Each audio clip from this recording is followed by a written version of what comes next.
Olá turma, eu sou o professor Alexander Raspa. Acompanharei vocês nos próximos minutos, onde faremos aí um voo panorâmico a respeito da medicina tradicional chinesa.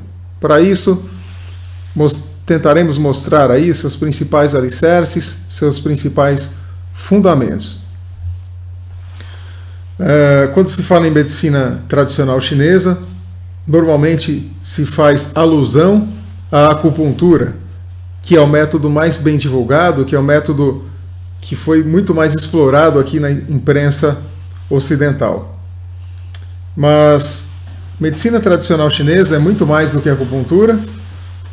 É um sistema que foi desenvolvido há milhares de anos e que agrupa uma série de técnicas, uma série de terapias, todas elas sendo reforçadas por um mesmo fundamento. Todas elas se alicerçam sobre uma teoria comum, que é a teoria da medicina tradicional chinesa, e todas elas agem de uma maneira distinta, visando sempre como fim comum o bem do paciente, o bem do ser humano. A acupuntura, que é o método mais conhecido e divulgado aqui no Ocidente, recebeu esse nome a partir das traduções de textos do chinês para o francês na década de 60, 70, e um dos primeiros escritos foi feito por um cônsul da França que morou 20 anos na China, estudou acupuntura, estudou medicina chinesa. Seu nome era Soulier de Morin, e ele utilizou esse nome acupuntura, que é um neologismo do latim, em que acus significa agulha, acus, acus da palavra acupuntura, o acus significa agulha, e puntura significa picar, puntura significa picar. Então, literalmente, fazendo-se a tradução do latim, nós teríamos que a acupuntura seria o ato de picar com agulhas. Entretanto, a nomenclatura original do chinês é muito mais ampla e traz no seu significado exatamente essa dimensão que extrapola a simples inserção de agulhas no corpo humano. O termo chinês Jian Jiu Fa significa o método, Fa é método, do uso de agulhas Jian e do fogo Jiu. Nesse caso, o fogo refere-se a uma técnica em que se utiliza a combustão de uma substância fitoterápica, a artemisia, que é conhecido aqui no Ocidente como moxa, ou moxa-bustão, o método de combustão da moxa. O ideograma chinês, que descreve a palavra que nós traduzimos como acupuntura, ele é formado por um ideograma composto. A primeira parte do ideograma, que refere-se a Jian, faz alusão a uma agulha.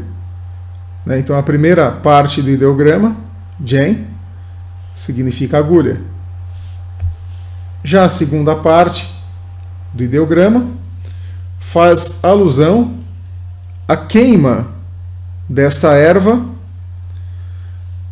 que determina a técnica conhecida como moxa-bustão. Então, essa erva queimando libera o calor, libera a fumaça, e esse ideograma então faz alusão a essa imagem, a imagem da moxa entrando em combustão e se transformando, através da queima, numa energia que irá ter todo um efeito específico no corpo humano, como veremos em outras oportunidades. As agulhas de acupuntura, elas são extremamente finas, e, portanto, são praticamente indolores, não causam qualquer tipo de dor ou sensação desagradável. E a gente pode observar aqui, olha, uma comparação, né? A cabeça de um palito de fósforo, que mede em torno de 42 milímetros, você tem uma agulha de injeção, e aqui já se evidencia um ponto muito importante da diferença, que essa agulha de injeção ela tem um bisel, tem um local chanfrado que rasga os tecidos, né, durante a punção, e tem também um orifício por onde passa o medicamento, coisa que a agulha de acupuntura não tem. A agulha de acupuntura ela não tem esse orifício e ela não tem o bisel. Ela não corta a pele durante a punção. Ela apenas afasta as fibras de colágeno. Mas uma agulha de injeção tem aí em torno de 28 milímetros. Já uma agulha de costura comum, né, dessas para se fazer reparos em roupas, em camisas, tem em torno de 1 milímetro de diâmetro, né, de largura. E já a agulha de acupuntura, ela tem 1/4 do tamanho de uma agulha de costura. Ela tem aí em torno de 25 milímetros de diâmetro, portanto bastante fina, e colocada sob a pele, né, abaixo da pele, ela não causa qualquer tipo de dor. As agulhas elas são descartáveis, o que torna atualmente o método bastante seguro, e elas são colocadas em regiões específicas da pele, denominadas de acupontos ou pontos de acupuntura. Aqui você pode observar a imagem de uma aplicação em regiões ao longo da coluna vertebral, associada com uma preparação de ervas que tem aí um efeito anti-inflamatório.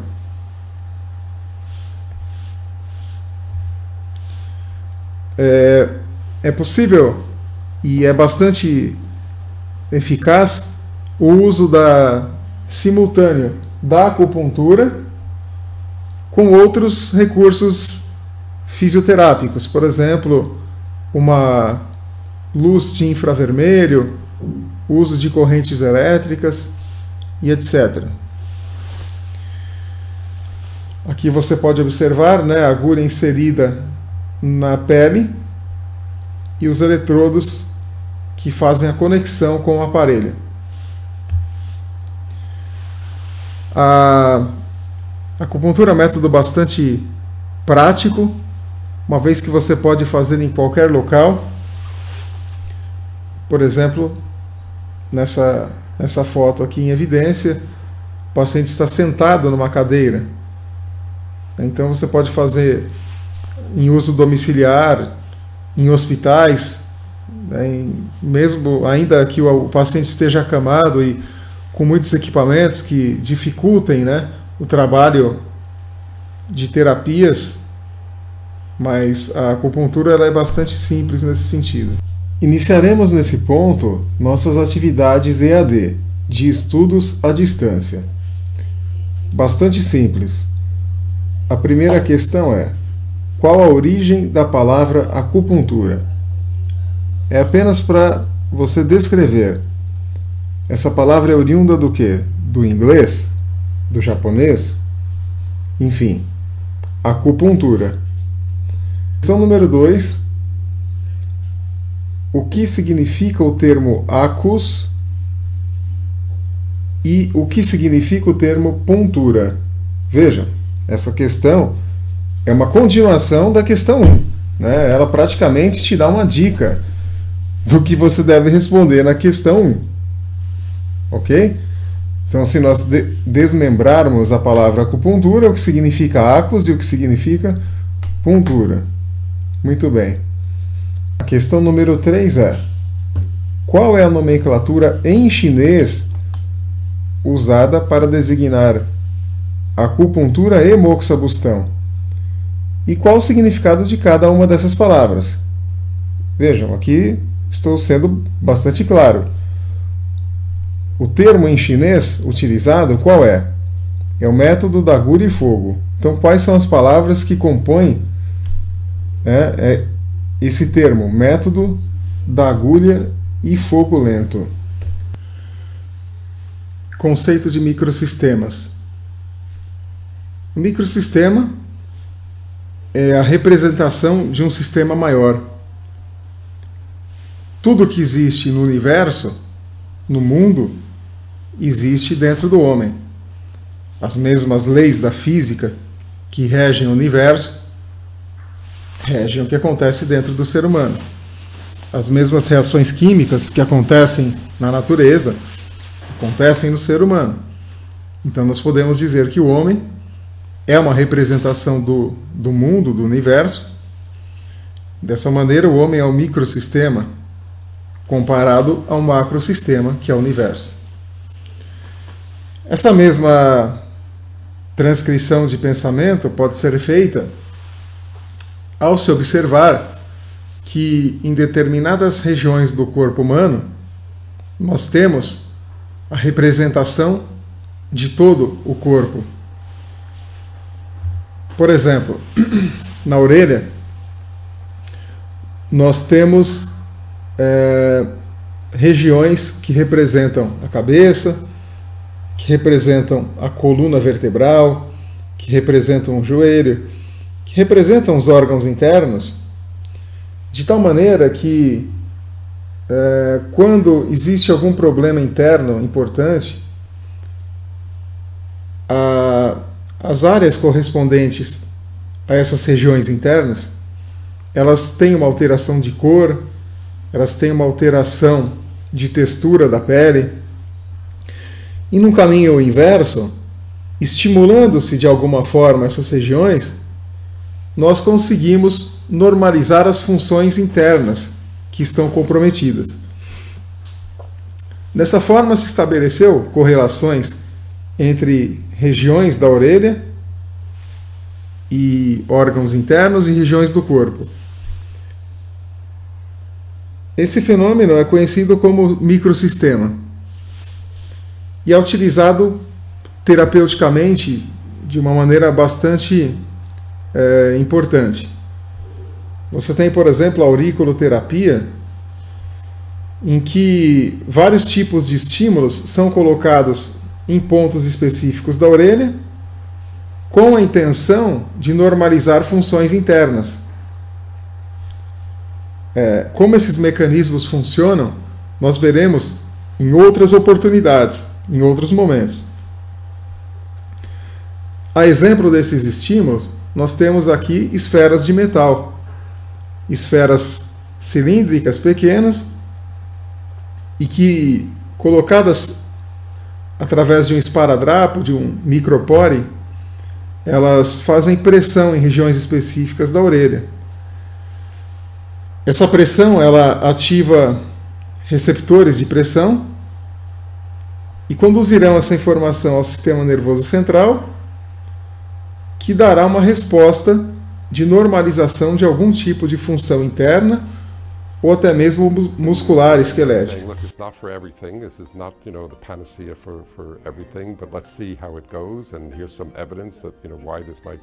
You feel okay with the needles? Yes, they feel fine. Okay, great. A moxabustão é um outro método muito importante dentro da medicina tradicional chinesa. Como vimos anteriormente, o próprio ideograma que expressa a ideia, o conceito de acupuntura, já engloba esse termo moxabustão, que é a combustão de uma erva em pontos de acupuntura.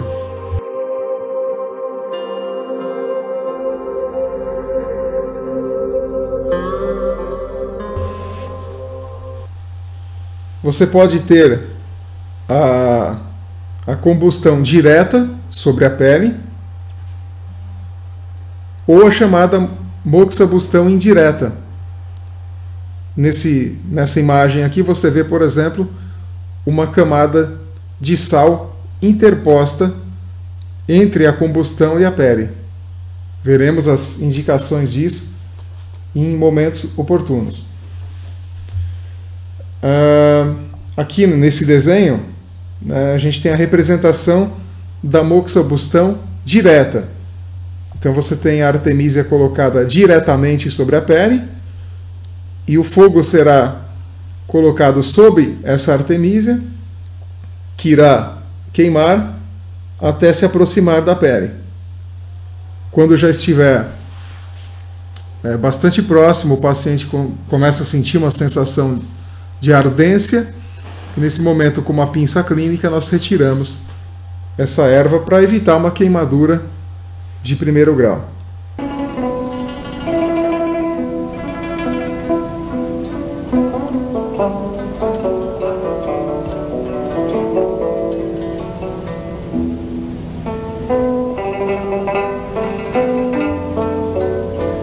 Ou então a gente faz uso também das chamados cones de moxa, são bastões com essa erva condensada, compensada, e nós aproximamos da pele e conseguimos também estimular os pontos de acupuntura. Além do efeito térmico dessa combustão, nós temos a liberação de anéis aromáticos com propriedades fitoterápicas localizadas. Aqui nessa imagem a gente pode ilustrar o uso concomitante, né, das agulhas de acupuntura com o bastão de moxa.